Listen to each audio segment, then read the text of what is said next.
Hey guys, today I want to tell you about the absolute strangest and most unbelievable day I've ever had working at a zoo.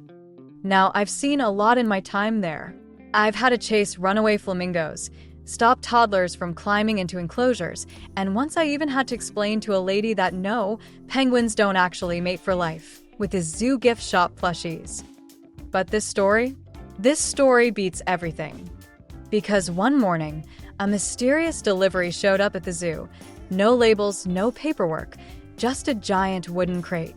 And inside that crate was something that shouldn't even exist.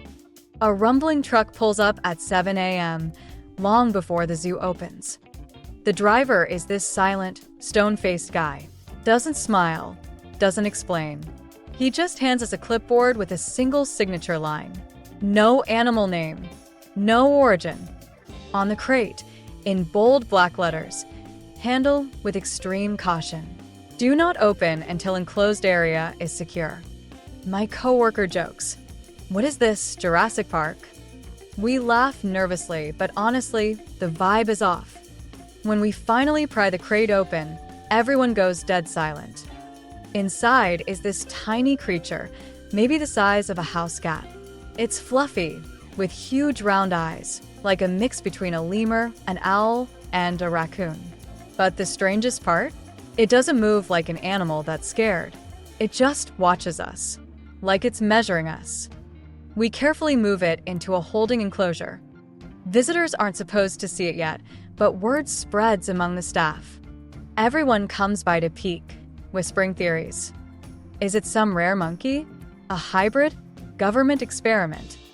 When I walk up to the glass, the creature does something that chills me. It mirrors my movements. If I lean left, it leans left. If I blink slowly, it blinks slowly back. Almost like it's trying to communicate. We lock the enclosure and leave to grab food for it. 10 minutes later, it's gone. The latch is still closed, no signs of damage. We panic, split up to search the zoo. I finally spot it, calmly sitting on top of the vending machine, eating M&Ms it somehow bought. When we return it to the enclosure, my supervisor accuses me. You didn't lock it properly. But I know I did. And then it happens again. And again. Eventually, the creature sneaks out during open hours. A little boy tries to feed it a hot dog. Instead of eating it, the animal takes the napkin, carefully wipes its paws, and then hands the hot dog back.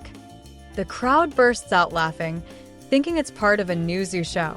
Parents are pulling out phones, kids are shouting, "Do it again." Meanwhile, I'm thinking, no, this isn't a trick.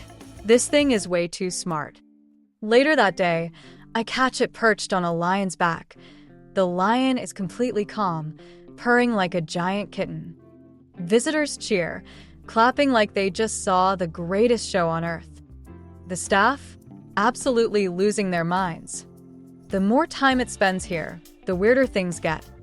Security guard reports seeing it in the control room, somehow turning the speaker system on. Suddenly, the entire zoo hears recorded laughter echoing from the loudspeakers. Visitors think it's hilarious. We're horrified. At night, another guard swears he saw the animal in the sandbox, drawing shapes. He says they looked like letters. When I check, the shapes are gone, but I believe him. By now, I'm sleeping badly. Every time I close my eyes, I see those giant unblinking eyes staring at me. One night, I stay late to observe it. I bring food, fruit, nuts, the usual. But instead of eating, it pushes the bowl aside and points at a book on my desk. I slide the book over. It flips the pages until it lands on a map of the world. It taps its claw on South America, then looks at me, then taps again. I freeze. This thing understands maps? And just then, two coworkers burst in. They find the creature spinning around in my office chair, like a toddler entertaining itself. They laugh. Wow, it's basically a furry comedian. But I'm staring at the book, at the map, and I know this is not a joke. The next morning, before I even clock in, the same truck is back. The same driver, silent. No paperwork this time. He loads the crate. The animal calmly steps inside, and the driver shuts it. Before leaving, he looks me dead in the eyes and says, "This was just a test. You'll understand soon enough." And then he's gone. To this day, I have no explanation. No records of the delivery exist. The staff who saw it don't talk about it anymore. Maybe they were told not to. But sometimes I wonder, was it an experiment? A genetically engineered animal? Something extraterrestrial? And then I remember that look it gave me, pointing at the map. Like it wanted me to know where it came from. So yeah, working at a zoo is never boring. But sometimes, the things you see there make you question everything you thought you knew about the natural world.